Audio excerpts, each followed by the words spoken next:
Level 1 Positional Leadership. It's a great place to visit, but you wouldn't want to live there. Leadership traditionally begins with position. Someone joins the army and he or she becomes a recruit, working to earn the rank of private. A person gets a job and along with usually comes a title or job description. Laborer, salesperson, waiter, clerk, accountant, manager. Position is the starting place for every level of leadership. It is the bottom floor and the foundation upon which leadership must be built. Real influence must be developed upon that foundation. There was a time when people relied heavily on position to lead, which is no surprise when you consider that at one time hereditary leadership positions were handed down from father to son and sometimes daughters within families. Princes became kings and their decisions were law, for good or bad. In most industrialized nations, those days are gone. True, there are still nations with kings and queens, but even in most of those nations, such as England, monarchs rule with the permission of the people.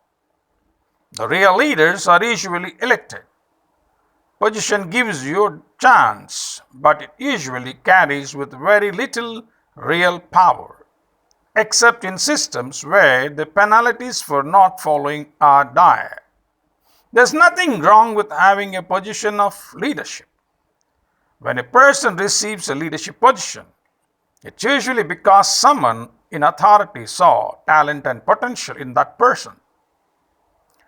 And with that title and position comes some rights and a degree of authority to lead others.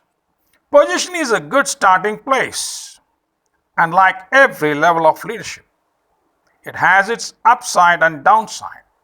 Let's start by looking at the good things about the position level of leadership. The upside of position. You have been invited to the leadership table. Just as there are positive and negative aspects in every season of life, there are both positive and negative aspects to every level of leadership. If you are new to leadership and you receive a position, then there are things to celebrate. I am going to tell you about 4 of them. Number 1, a leadership position is usually given to people because they have leadership potential. Most of the time, when people enter a leadership position, they do so because it was granted or appointed by some other person in authority. That probably seems obvious, but think about the implications. It usually means that the person in authority believes the new leader has some degree of potential for leading. That's good news. So if you are new to leadership and you have been invited to lead something, then celebrate the fact that someone in authority believes in you. I remember the first time I was given a leadership position. I was named by my high school basketball coach to be the captain of our team. What an exhilarating moment that was. When I closed my eyes, I can still remember how it felt to know that Coach Neff had confidence in me. After he made the announcement, he shared with the other players that I was an example of positive attitude and hard work. But later he took me aside and explained that the title of captain would merely give me a platform to display my leadership abilities. It did not guarantee that players would follow me. He said earning that would be my responsibility. The best leaders promote people into leadership based on leadership potential, not on politics, seniority, credentials, or convenience. John Wooden, the legendary UCLA basketball coach, who was a fantastic leader, once told me that he didn't designate a captain for his team until after a few games into the season. He waited because he wanted to see which player would step up and deserve the honor. He has often been quoted as saying to his team, "Don't tell me what you're going to do. Show me what you're going to do." If you have a new leadership position, then let me say welcome to the first step in your leadership journey. You have a seat at the table and have been invited to the part of the leadership game. You will have opportunities to express your opinion and make decisions. Your initial goal should be to show your leader and your team that you deserve the position you have received. Number 2, a leadership position means authority is recognized. When an individual receives a position and title, some level of authority or power usually comes with them. Often in the beginning, that power is very limited. But that's okay because most leaders need to prove themselves with little before being given much. Going back to my first official leadership position, captain on the basketball team, I received certain new privileges. Before tip-off, I got to meet at center court with the referees and the other team's captain to discuss the game to be played. I could call timeout during the game and was asked for input from the coach when we were in the huddle. I also spoke to the team in the locker room before and after each game. My title gave me recognition and authority. However, I also recognized the limitations of that recognition and authority. As Infantryman's Journal, 1954 says, "No man is a leader until his appointment is ratified in the minds and the hearts of his men." As a new leader, you must use the authority you are given wisely to advance the team and help the people you lead. Do that, and your people will begin to give you even greater authority. When that happens, you gain leadership, not just a position. Number 3, a leadership position is an invitation to grow as a leader. There should always be a relationship between receiving a leadership position and fulfilling the requirements demanded by it. One of the main requirements is personal growth. I learned this early in my life from my father, who loved to quote, "To whoever much is given, much shall be required." He believed that each of us had received a lot in life, and we had a responsibility to learn and grow so that we could make the most of it. The journey through the 5 levels of leadership will only be successful if you dedicate yourself to continued development. If you believe that the position makes the leader, you will have a hard time becoming a good leader. You will be tempted to stop and graze, meaning you will stay where you are and enjoy the position's benefits, instead of striving to grow and become the best leader you can. Frequently, I'll ask a group, "What's the one thing you would change to improve the effectiveness of your organization?" Usually, people name things that can be found on this list of P's: products, promotions, policies, processes, procedures, pricing, and people. Seldom does anyone say the most important impacting of all answers. I would change me to improve our organization. A that seldom heard response is the key to success. If you want to lead, you need to grow. The only way to improve an organization is to grow and improve the leaders. If you want to make an impact, start with yourself. The leaders who do the greatest harm to an organization are the ones who think they have arrived. Once they receive the title or position they desire, they stop growing. They stop innovating. They stop improving. They rest on their entitlements and clog up everything. Make the most of this opportunity in leadership by making growth your goal and strive to keep growing. Good leaders are always good learners. To be an effective leader, you must believe that the leadership position you receive is merely an invitation to grow. If you do that and become a lifetime learner, you will continually increase your influence over time and you will make the most of your leadership potential, no matter how great or small it might be. God bless you. All the best. The upside of the positional leadership is continued. Number 4. A leadership position allows potential leaders to shape and define their leadership. The greatest upside potential for people invited to take a leadership position is that it affords them the opportunity to decide what kind of leader they want to be. The position they receive may be defined, but they are not. When you first become a leader, your leadership page is blank and you get to fill it in any way you want. What kind of a leader do you want to be? Don't just become reactive and develop a style by default. Really think about it. Do you want to be a tyrant or a team builder? Do you want to come down on people or lift them up? Do you want to give orders or ask questions? You can develop whatever style you want as long as it is consistent with you, who you are. Francis Hesselbein, founding president and chairman of the board of governors of the Leader to Leader Institute, observed, leadership is much less about what you do and much more about who you are. If you view leadership as a bag of manipulative tricks or charismatic behaviors to advance your own personal interest, then people have every right to be cynical.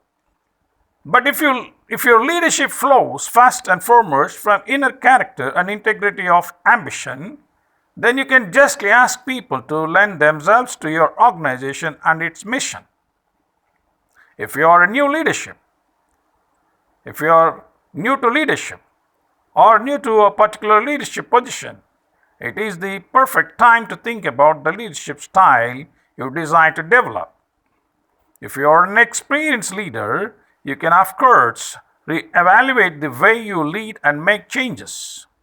However, you will be working against your people's past experiences and have to overcome their expectations. As you move forward, what should you consider? 3 things. Who am I? Good leadership begins with leaders knowing who they are. In his book, It Is Your Ship, Captain Mike Abrashoff states, in a nutshell, hard experience has taught me that real leadership is about understanding yourself first, then using that to create a superb organization. Leaders must free their subordinates to fulfill their talents to the utmost. However, most obstacles that limit people's potential are set in motion by the leader and are rooted to his or her own fears, ego needs, and unproductive habits. When leaders explore deep within their thoughts and feelings in order to understand themselves, a transformation can take shape. Successful leaders work hard to know themselves. They know their own strengths and weaknesses. They understand their temperament. They know what personal experience serves them all. They know what personal experience serves them well. They know their work habits, their daily, monthly, and seasonal rhythms. They know which kinds of people they work well with and which kinds they have to try harder with to appreciate. They have a sense of where they're going and how they want to get there. As a result, they know what they are capable of doing and their leadership is steady. Knowing yourself on a pretty deep level is not quick or easy. It is a long and involved process. Some of it is not particularly fun, but it is necessary if you want to become a better leader. Self knowledge is foundational to effective leading. What are my values?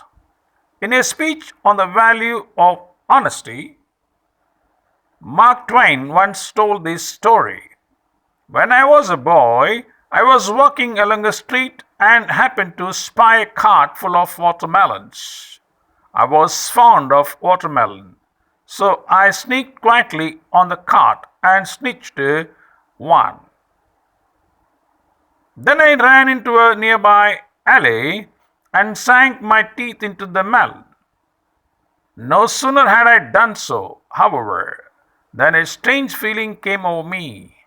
Without a moment's hesitation, I made my decision.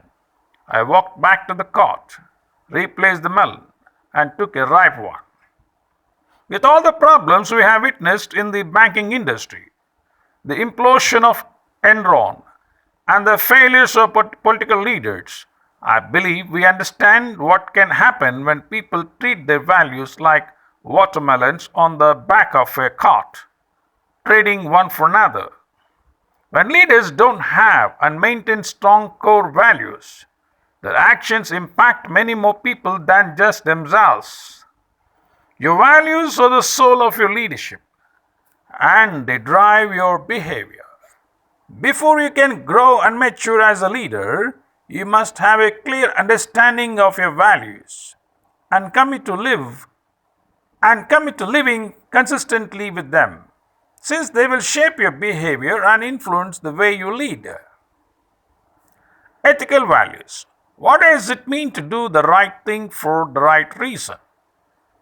Relational values. How do you build an environment, trust and respect with others? Success values. What goals worth spending your life on? If you answer these questions and commit yourself to living your values in these three areas, you will be well on your way to developing the integrity that makes you attract to team members and makes them want to follow your leadership. Clearly, if leaders have a strong set of ethical values and live them out, then people will respect them, not just their position. Immature leaders try to use their position to drive high performance. Mature leaders with self knowledge realize that consistently high performance from their people is not prompted by position, power, or rules. It is encouraged by values that are real and genuine. What leadership practices do I want to put into place? Herb Kelleher, the former chairman and CEO of Southwest Airlines, began his career as an attorney. In those early years, he learned some important lessons about leadership. He says, "My best lesson on leadership came during my early days as a trial lawyer. Wanting to learn from the best, I went to see two of the most renowned litigators in San Antonio try cases. One sat there and never objected to anything, but was very gentle with witnesses and established a rapport with the jury. The other was an aggressive, thundering hellraiser, and both seemed to win every case. That's when I realized there are many different paths, not one right path." That's true of leadership as well. People with different personalities, different approaches, different values succeed not because one set of values or practices is superior, but because their values and practices are genuine. If you want to become a better leader, you must not only know yourself and define your values, you must also live them out. As you think about the way you will define your leadership, take into consideration what kinds of habits and systems you will consistently practice. What will you do to organize yourself? What will you do every day when you arrive at work? What spiritual practices will you maintain to keep yourself on track? How will you treat people? What will be your work ethic? What kind of example will you set? Everything is up for grabs. It's up to you to define it. And the earlier you are on the leadership journey, the greater the potential for gain if you start developing good habits now. The bottom line is that an invitation to lead people is an invitation to make a difference. A good leadership changes individual lives. It forms teams, it builds organizations, it impacts communities. It has the potential to impact the world. But never forget that position is only the starting point. May God bless you. All the best.